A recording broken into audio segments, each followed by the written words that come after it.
This series adapts a framework from Scott Galloway, professor of marketing at NYU Stern, from his 2024 book, The Algebra of Wealth. Galloway calls it FSTD: focus, stoicism, time, diversification. Today we are taking the diversification pillar, and we are stress testing it against the 7 stocks that quietly own 45% of America's most famous index, real cases of concentration that ended badly, and the global home country bias most U.S. authors miss. You probably think you are diversified. You bought an S&P 500 index fund. 500 companies, spread across every sector of the U.S. economy. The textbook answer to risk. Here is the textbook problem. As of early 2026, 7 companies, Apple, Microsoft, Nvidia, Alphabet, Amazon, Meta, and Tesla, represent roughly 45% of that index by weight. Not 500 companies. 7.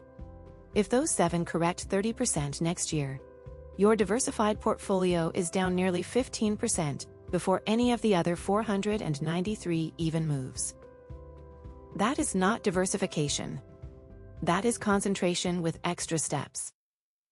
And it gets worse.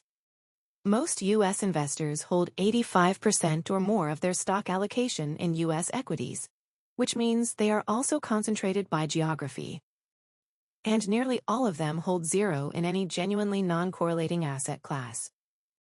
So the actual diversification of the average index investor is 1 country, 2 industries, 1 asset class. Galloway calls this pillar diversification.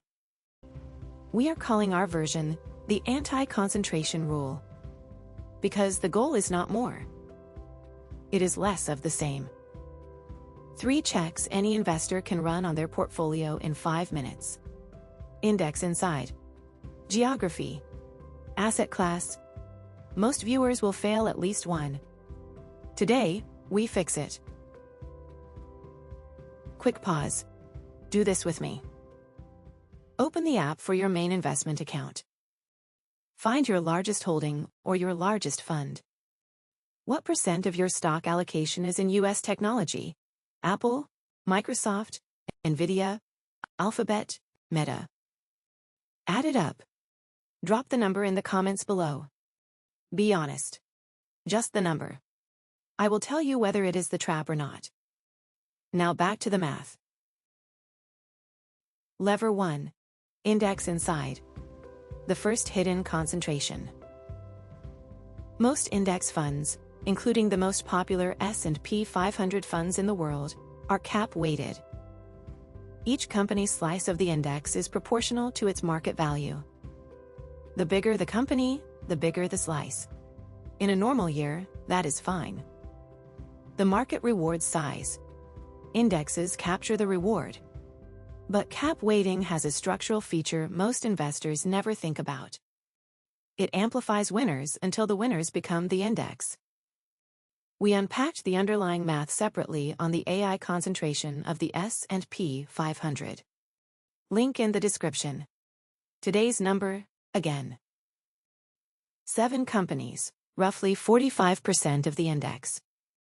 The other 493 share the remaining 55%. This is not new. The same shape happened in 1999 and 2000. Different stocks. Same arithmetic. Take Cisco Systems. At the peak of the dot-com boom, Cisco briefly became the most valuable company in the world. It was trading at roughly 100 times earnings. It was carrying a meaningful slice of the S&P 500 all by itself. Then the bubble broke. Cisco fell roughly 86% peak to trough. It took until 2023, 23 years, for the stock to recover its 2000 high. Anybody who held Cisco as their concentrated bet got their money back, in nominal terms, in 23 years. Anybody who held it inside a cap-weighted index fund got the same lesson, just diluted across the rest of the portfolio. We walked through the full Cisco case separately on Cisco in the year 2000. Link in the description. The kind correction here is that an equal weight version of the S&P 500 exists. Each of the 500 companies gets the same 0.2% slice. Over long periods, the equal weight version has historically tracked or modestly beaten the cap-weighted version, with a different return profile. We are not telling you to switch. We are telling you to understand the math underneath the fund you already own. Lever 2. Geography. The second hidden concentration. The data here is some of the most consistent in finance. Across every developed market we measured, the average retail investor holds an outsized share of their stock allocation in their own country's index. The Investment Company Institute and Vanguard data put the average U.S. investor at roughly 85% or higher in U.S. equities. Same arithmetic in Frankfurt.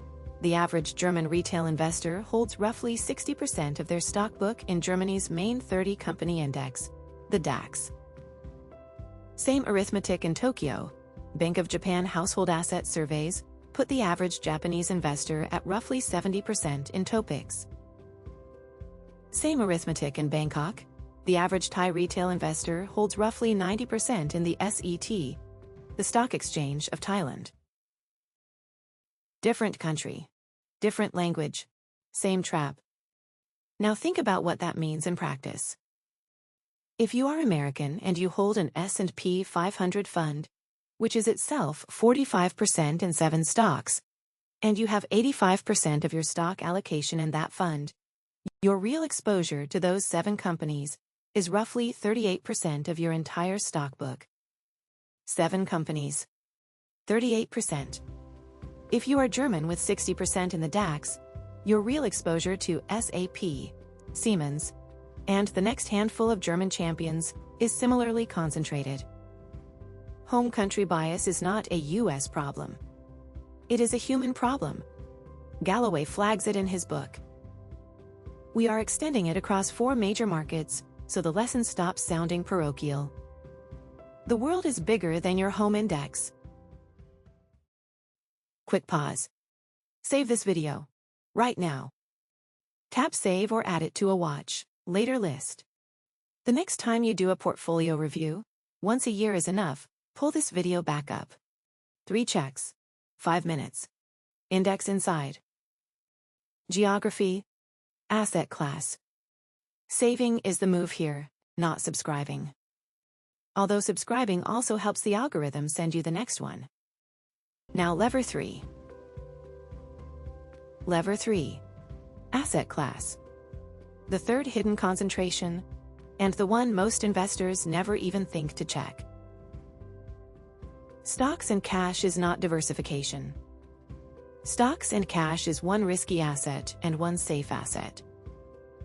The asset classes that genuinely move differently from U.S. equities, investment-grade bonds, international fixed income, real assets like infrastructure and real estate, and gold, are absent from most retail portfolios entirely. Howard Marks, the founder of Oaktree Capital, calls this second level thinking. We walked through his framework in detail before. Link in the description. First level thinking says, stocks have outperformed everything for 40 years. Why would I hold anything else? Second level thinking says, I do not know what the next 40 years look like, so I will hold things that protect me when stocks do not lead. Bogle's research, confirmed every year by decades of SPIV Vorkard data, shows that roughly 88% of active fund managers underperform their benchmark over 15 years.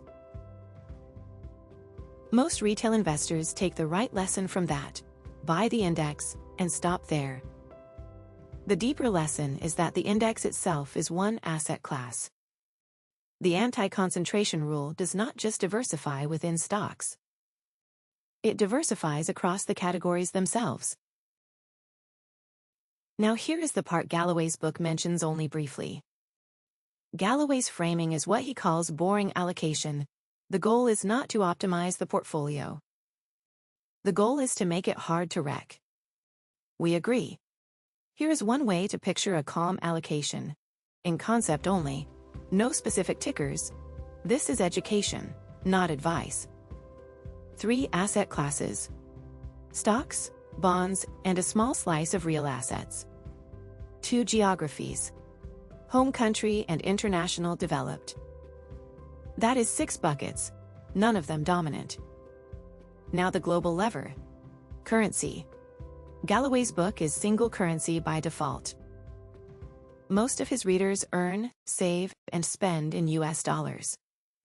For everybody else, and increasingly even for US investors with international income or expenses, currency itself is a non-correlating asset class. The Bank for International Settlements and the International Monetary Fund have decades of data on which major currencies hold purchasing power across cycles. The 4 most stable, historically, are the US dollar, the euro, the Japanese yen, and the Swiss franc. They do not all weaken at the same time. They do not all strengthen at the same time. Layering exposure across 2 or 3 of them, through international developed market funds, or through currency hedged versus unhedged versions of the same global index, is genuine diversification that single currency investors miss entirely. The framework is the same in Frankfurt, Tokyo, Singapore, or New York. 3 asset classes. 2 geographies. A second currency in the layer. Hard to wreck. The viewer who walks away from this and adjusts toward that shape, even by a few %, has done the most useful portfolio review of their year. So here is the anti-concentration rule in one frame. 3 checks. Index inside. Look at what the fund actually owns, not what the label says. Geography. Look at how much of your stock allocation sits in your home country versus the rest of the world. Asset class. Look at whether stocks and cash is your entire stack, or whether bonds, real assets, and a second currency are present in the layer. 3 checks. 5 minutes. Once a year. That is Galloway's diversification pillar, translated into something you can run on yourself this weekend. Here is what to do this week. Pull up the same account you opened during the hook. Run the 3 checks in order. Check 1. Index inside. What is your largest single holding, by % of your stock allocation? If it is one stock at more than 5%, or one sector at more than 30%, you have found the trap. Check 2. Geography. What % is in your home country? If it is over 70%, you are tilted heavier than the global market is. Check 3. Asset class. Is anything besides stocks and cash present? If the answer is nothing, that is the 3rd concentration. 3 checks. 1 number for each. 5 minutes total. The anti-concentration rule does not work in theory. It works on the page. One quick thing before we close. If this was useful, hit like and subscribe so the series finale lands in your feed. Coming up next, the finale. The patience premium. The pillar that turns the other 3 from arithmetic into outcome. See you there. The framework is Galloway's. The math, the cases, and the global perspective are ours. Build wealth with patience, not panic. Calm investors.